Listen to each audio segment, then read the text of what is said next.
Bonjour chers élèves, au cours passé, nous avons lu le texte de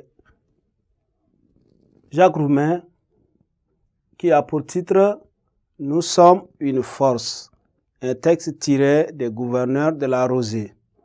Aujourd'hui, nous allons voir quelques mots difficiles du texte, donc nous abordons le vocabulaire. Nous avons dans le texte quelques mots qui méritent explication comme gourmet. Gourmet, c'est un mot du XIIIe siècle. C'est un verbe dérivé de gourmand. Gourmand, on a simplement ajouté le suffixe ER qui est devenu gourmet.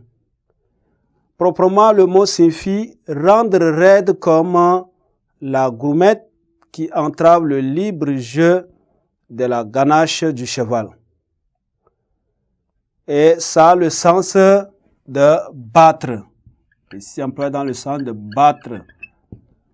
Battre, comme la battre, résulte donc sans doute des raisons de tuméfaction qui résultent des coups de poing, comparables à celles laissées sur la peau par la gourme. Nous avons aussi un autre mot qui est malfaisance.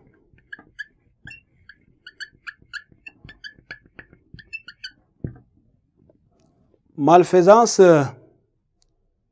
c'est une disposition qui consiste à nuire à autrui.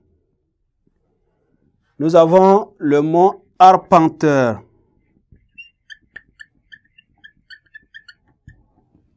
Arpenteur. Un arpenteur, c'est un professionnel des techniques géométriques, des mesures des surfaces et des prélèvements des terrains. Nous avons aussi le mot morne.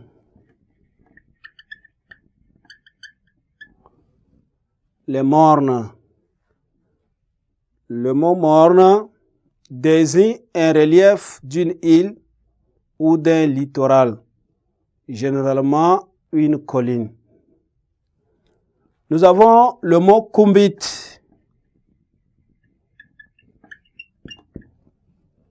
Le mot kumbit ici est employé au féminin.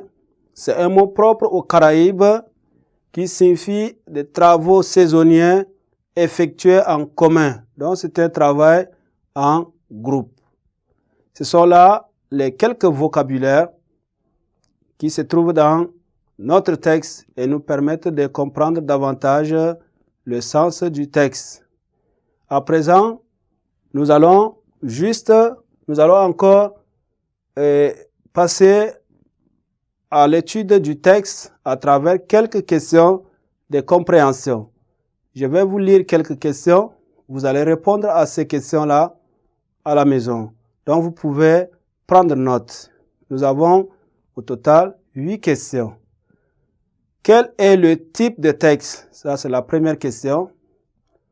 La deuxième question, relevez les personnages de ces textes et dites quelles sont leurs ambitions. Question 3, énumérez les pays cités dans cet extrait et relevez leurs divergences. Question 4. Quel est le thème qui fait l'objet de l'échange entre le narrateur et l'Aurélien? Quelle solution les deux interlocuteurs proposent pour résoudre le problème de la misère? C'était la question 5.